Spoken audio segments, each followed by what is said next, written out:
Hey guys, it's Maddie, and you are listening to Off the Record. Off the Record is a student podcast where we listen to music and talk about current affairs.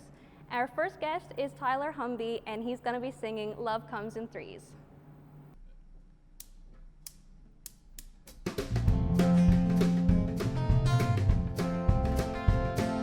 Driving down the road one night with a teardrop in my eye, I told him about this pretty girl who I thought was the love of my life.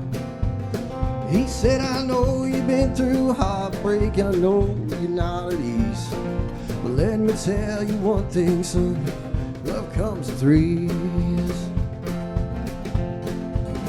Love comes in threes. The way the pain from the first one just brings you to your knees. Love comes in threes. Something about the second one just brings you to your feet. Love comes in threes. Oh, third one, she's all that you need. Love comes in threes. Oh, baby, please. Love comes in threes. Well, the first one, she was beautiful and she caught me by surprise when she turned around and looked at me and I saw those big brown eyes. He said the first one always hurts the most and has you begging please, but son, just remember that love comes in threes. Love comes in threes. The first one, she's a pretty one, but she's never what you need. Love comes in threes. The second, she's a petty one who kills you with her knees. Love comes in threes. The third, well, she's the perfect one who gives not to receive. Love comes in threes. Oh, baby, please. Love comes in threes. Then there came the second one, perfect by the skies, manipulating constantly to keep me by her side. He said, now son, just don't get caught up in that little teenage tease. She's the one to point you to the place you want to be. The third, now she's the kind of girl that should only be in dreams. The girl who wants me for me and nothing more to change. I looked at him, he looked at me, and he said under that night sky, son, now that's the perfect one for life. Love comes in threes. The first one, all she ever did was make you want to leave. Love comes in threes. Then there came the second one, oh how she did deceive. Love comes in threes. Oh, third one, you'll never want to leave. Love comes in threes. Oh baby, please. Love comes in threes. Love comes in threes. Oh yes indeed. Love comes in threes.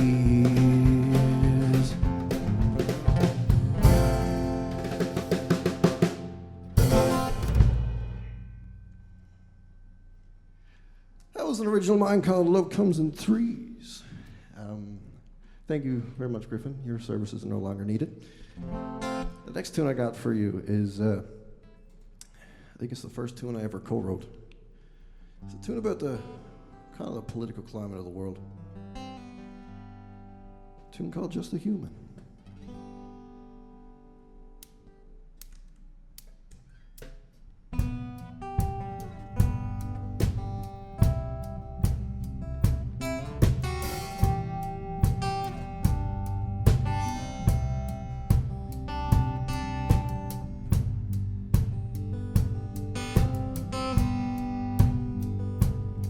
What if all were equal? Whether smart, strong, or feeble, would the strong and powerful still think this world is ours to rule? What if Jesus was a plain man, wearing a ball cap and jean pants? Would this whole world keep spinning, or would it stop in its tracks?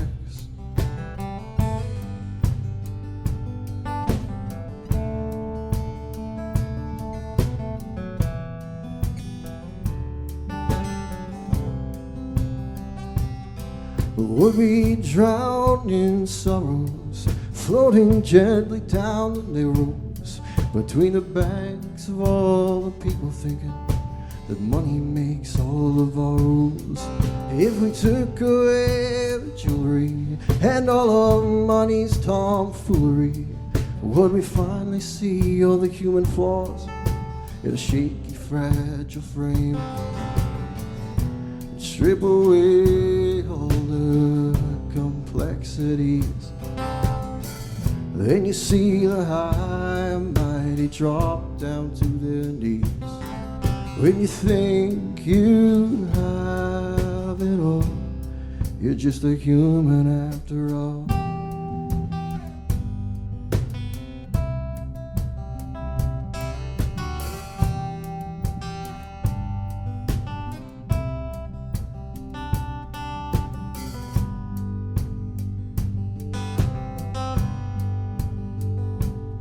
See, without the fame or fortune, without the monster yachts or Porsches, we'd all be the same. The poor wouldn't be in pain. So get off your high horse, grab a chair, guitar, and sing a chorus, and cherish all the little things that make you wanna live. And strip away all complexities, then you see the high mighty drop down to their knees. When you think you have it all, you're just a human after all.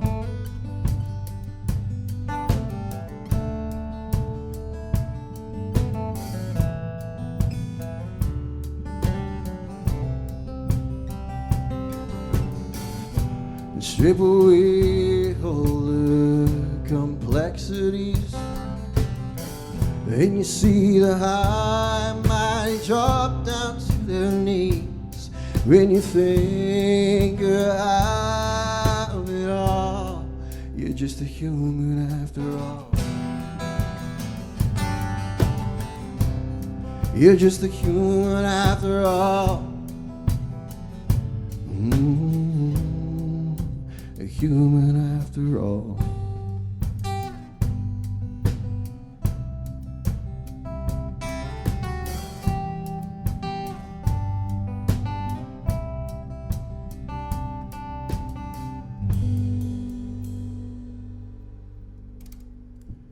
It's a tune called Just a Human.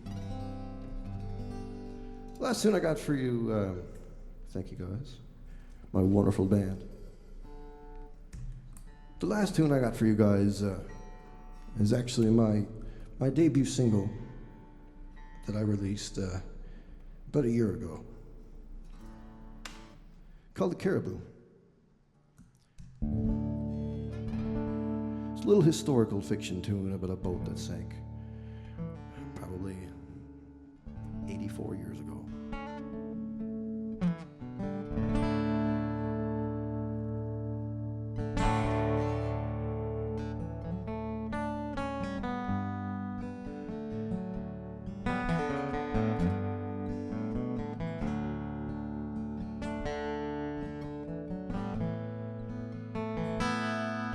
We felt lost at sea on that night, like we knew not where to go. But dear Captain, he did promise us that he knew each way she blows.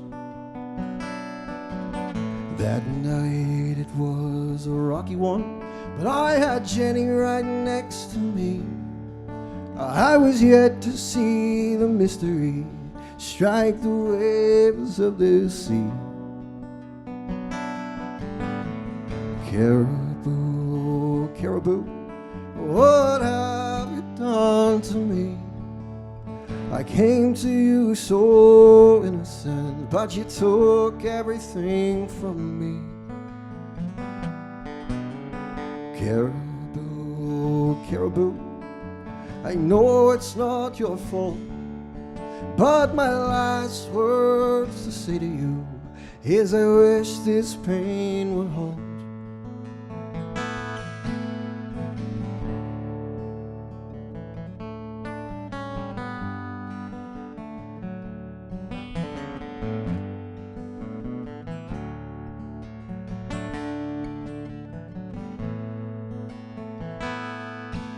'Twas a morning in October, the hour was 10 to 4, but I was yet to see in the distant sea, I'd see Jenny nevermore.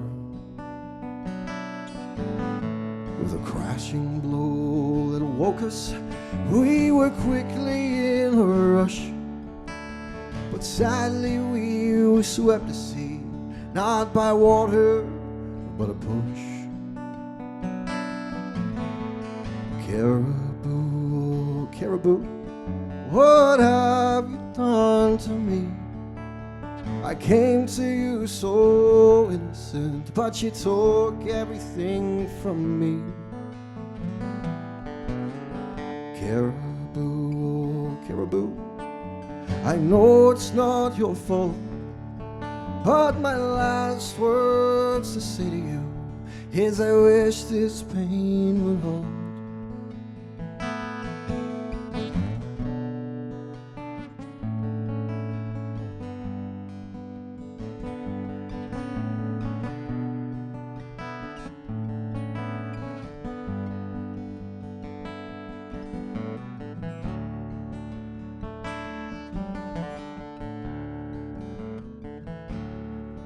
It was cold, wet and dreadful as we waited patiently for the sailors to come rescue us, but they'd only find me. The sea kept her under, she could never keep up over, but now I'm without Jenny, gone that night in October. Caribou, caribou, what have you done to me? I came to you so innocent, but you took everything from me. Caribou, caribou, I feel it's all my fault, but my last words to say to you is this pain will never hold.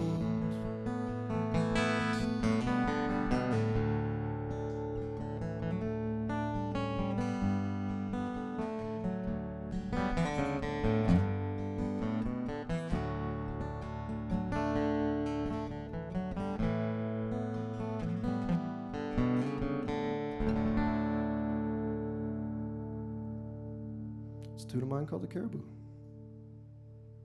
All right, Tyler, do you mind telling me a little bit about yourself and your bandmates? Yeah, so I'm from Clarendon originally, from the greater Clarendon area, we'll say. And yeah, and I moved out here to come to school and learn a little bit about the music industry and stuff. I got my lovely drummer, Luke Spry, who's one of the tightest drummers I've ever met. Rylan Walsh, who is a silky smooth bass player, a lovely person. And Mr. Griffin Rideout, who is a really, really tight rhythm guitar player. So I gotta thank the band. They're nothing but wonderful. But yeah, I moved out here from Clarendon to kind of pursue music a little more, and just a few more opportunities out in the city and things like that. You guys sounded great today. Do you mind telling me a little bit about your songwriting process? It's a mess, I'll tell you that. So I kind of need to have everything all figured out in my head before I actually just begin to write. Like, a lot of my buddies are able to just sit down in their bed and write a song for the sake of writing a song, but not me. I kind of need to have it. When I get it out on paper, it's pretty much just to polish it, not to figure things out, if that makes sense. So it's a bit of a mess, but it works. So with your first song, could you tell me the story behind that?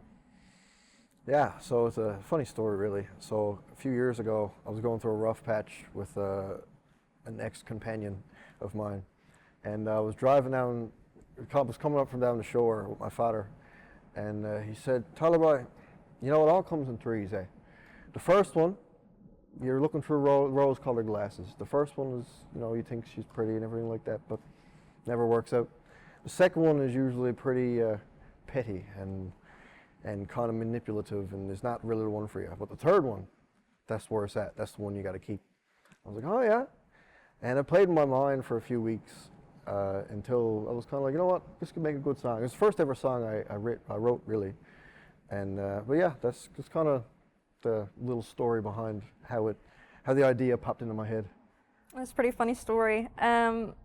What message about love or relationships were you trying to get across with that song? Kind of like you don't really need to. If it doesn't work, it doesn't work, and just kind of let it be and let things flow. And you know, if it works, it works. If you're meant to be, it'll come back. Things like that. I mean, you don't really need to push things. Now, with the second song that you guys performed, Just a Human, was there any specific event or experience that helped you write that one? Yep, the American election of 2024, 2024. So it was never ever supposed to be about that. It goes to show that, you know, when things are playing on your mind, that's usually what you write about.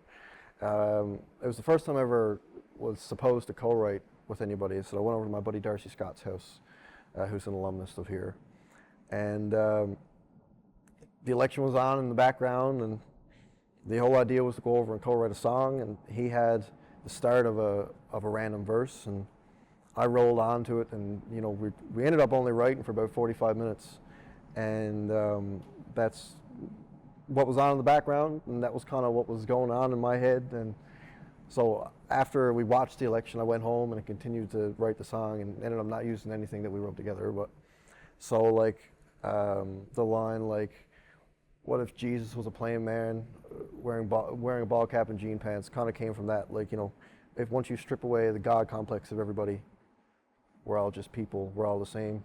We're all rare, you know. And yeah, so that's the election of 2024, I guess, was what made the idea come out of my head. So I feel like a lot of people could resonate with that as well in this political climate. Why do you think it's important for artists to address issues like that? Artists, I'll speak for the broader musician. Artists do have a lot of, I don't know about say, but there's a lot of power in our words, especially when you have a massive fan base. So, you know, letting things known, like what's going on in the world and what things are bad and how we could adjust things and bringing things to light, I think is really important. Just to get into people's heads and things like that. I mean, with my song, Just a Human, it wasn't really about one specific thing per se, but kind of the broader idea of kindness, really. The fact that you don't need to, no matter how rich you are, just because you're rich and powerful doesn't mean you need to put others beneath you, you know what I mean? About kindness, I like that. So the third song, Caribou, you're singing to Caribou. Can you tell me a little bit about that? Yeah, so that song came about in another funny way, actually. So I'll give you a little bit of history of how I wrote it. I was at work one day, and I was doing nothing because, you know, what else are you supposed to do? And I was on a computer, and an article came across. I'm not sure where it was from, but an article came across about the SS Caribou. It was an anniversary of it or something. I was like, man, I never heard about the SS Caribou before. So I dug into it, and I read about it, and I did some research on it. And it was a ship that sank in 1942 going across the Strait of Belle Isle. It was a passenger ship, and it was sunk by a German torpedo during the Second World War. And about half of the ship's population died, and the other half survived. And yeah, so I decided to write a little historical fiction tune, you know, like the characters aren't real, about what it would be like for a couple to go on the ship and only one make it off, and like the heartbreak and stuff like that. I thought it would make a good ballad. And something cool actually came from it a little while down the road. After it released, the great-granddaughter of the captain of the SS Caribou reached out to me and said, you know, I'm the great-granddaughter of this person, and you know, I think it was pretty cool that you wrote this song about, you know, basically my pop. And sadly, her great-grandmother actually died of heartbreak due to the tragic loss of the people in the Caribou. But I thought it was pretty cool that I was able to kind of connect with somebody on a deeper level. That's amazing that she was able to reach out to you. Can you tell me how you felt when you heard from her? It was kind of sad at first, because I was like, man, because it was very tragic, especially at the time. But I was also kind of in awe that something that I wrote was able to connect so deeply with somebody and bring back memories and nostalgia and stuff like that. Absolutely. Well, thank you so much for sitting down with me, Tyler. You and the guys had a great performance today. Thank you for listening to the first episode of Off the Record. We hope to see you the next time. Love comes in threes, the way the pain from the first one just brings you to your knees. Love comes in threes, something about the second one just brings you to your